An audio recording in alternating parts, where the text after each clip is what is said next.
Let's bring in Nicholas Wealth Management President David Nicholas, Spotlight Assets Group CIO Shana Sizzle, and Michael Lee Strategies Michael Lee. So, Mike, to me, here's the moral of the story. The first day of trading, VA Linux was worth almost $10 billion. It lost 99% of its value. But then you had Red Hat, which has gone up 1,000% from that first day close. What category are you putting the 2020 IPOs in? VA Linux, Red Hat?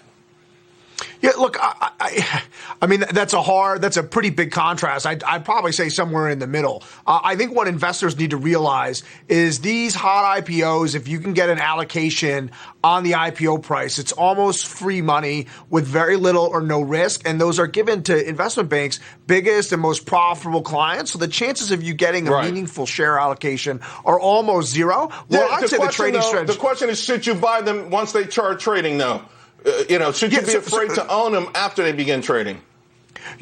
Charles, my advice for these companies is the fast money really comes in fast. It comes in hard right at the beginning. And a lot of these companies 6 months later are trading at 50 or 40% of where they were trading on their initial value. You can look at Uber, you can look at Slack, and then most of these companies a year or two later are doing much better. So these businesses like Airbnb and DoorDash, so I think a lot of them may not end up doing as well as Red Hat, but most of these companies are going to work out. They're just overvalued now. I don't know how you can pay 20 times revenue or 15 times revenue for a company, but these companies that are growing their revenues at 300% and 400% a year out for the next few years, they are going to get a premium valuation. It just on this first day, unless you can get initial allocation, don't touch them. Wait until the dust settles. Wait for these companies to sell off, and then you can start building a position. David, are we looking at a greater fool theory now, or do you agree you let it settle down even if you keep missing it? Because the reason I'm asking is a lot of companies that went public in the summer and the spring that had these pops, they've reported since then, and they've gone even higher. You could have made a fortune. I'm looking today at some of these names, and it's amazing. But do you resist that urge? No, Charles, I don't think this is 1999. I mean, I think 2020 is really a picture of what do we think the future will be. If you look at the top 25 IPOs this year, they are all tech or software companies. So if you think that consumer market share is going to change and more market share is going to go to a company like Airbnb versus a Hilton, you want to get into a name like Airbnb, I think, on IPO day. It doesn't mean every IPO is going to be successful, but early investors for Palantir, Lemonade, Snowflake, they all have paid off nicely. So we haven't seen any, broadly speaking, any negative IPO adverse effects. I think generally speaking, it's been fairly attractively priced. I think that trend will continue into the first half of 2021. Shana, are you buying any of these names this year? I'm not necessarily buying them, but I don't think that it is a fair comparison to 1999. Many of these IPOs are coming to market much more mature in their businesses.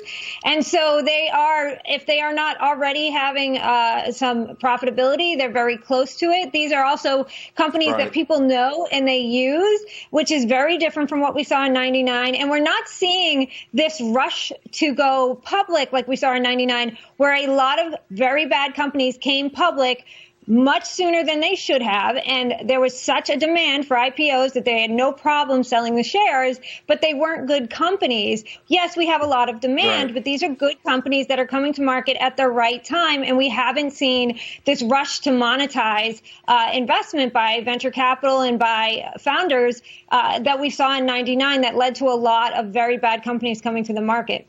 Great points from all of you. I really appreciate all of that. Let's change gears, though, right? Because the other side of the spectrum in this market is this value versus growth debate. That continues to rage on. But one of the things I'm seeing, and I really like, are these companies that have now begun to reinstate or even hike their dividends. David, I know you take a conservative approach in general. What kind of exposure should investors have to these dividend payers? Should they pay more attention to them now? Absolutely, Charles. I think the market is right for valuations for dividend stocks. 29 companies raised their dividends in November. That tells me that balance sheets are strengthening. I think you just got to look at names that provide good income, but also good outlooks for growth. So if you look at a name like MO, still down 20% year to date, 8% dividends, solid growth story. I think you got to look at financials. JP Morgan, Principal Financial Group, 4.5% dividend for Principal Financial. If you look at a dividend darling like Southern Company, IBM, 5% dividend, you have to tell me that we're going to see some upside growth from IPM over the years. So these are the names that I like, looking for income, but also looking for growth. I think the market is rightly priced for dividend stocks right now. Well, after all, IBM bought Red Hat, right? Hey, there's a record amount of cash, by the way, pouring into value ETFs, at least here recently. And Shana, I'm beginning to wonder, really, is there value in value? I mean, you think about what the materials have done, what industrials have done since March 23rd. Is there really any value left? So I think that there's a little bit of performance chasing as we start to see the rotation to these quote unquote reopening stocks, which very much fall into that value bucket. And we have seen historic spreads between growth stocks and value stocks. But as that spread starts to narrow, the upside in value really isn't there. And the fundamentals are not as strong in many of these value stocks as in the growth stocks. So I'm not sure if there's a ton of value left in value. I think there's a little bit of reversion to the mean, stocks that just got way too cheap that need to come back to better reflect their value. But I'm not sure that there's enough of a catalyst to really continue to outperform over the long term.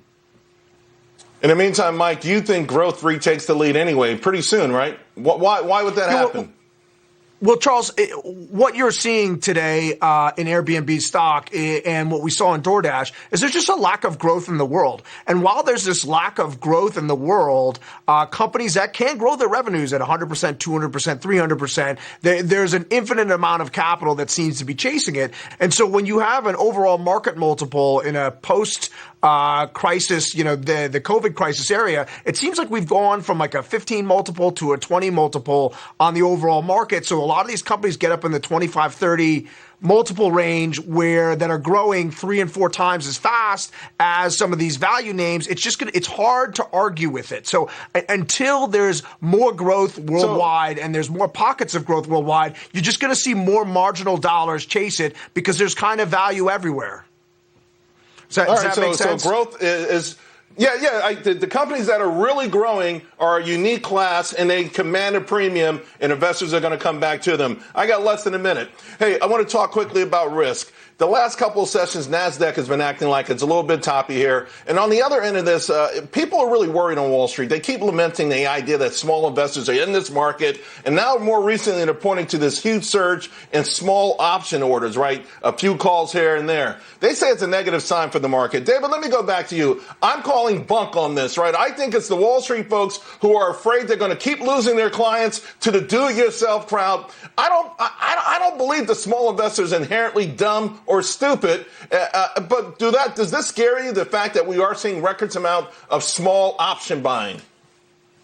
Charles, great point. I agree with you. No, it doesn't scare me. I mean, look, it will lead to more volatility. So we're going to have to accept higher volatility when you have smaller lots going into play. Doesn't scare me. I think as investors, we should look at the names that the smaller investors are looking at, because I think there's money to be made there to be investing alongside these names.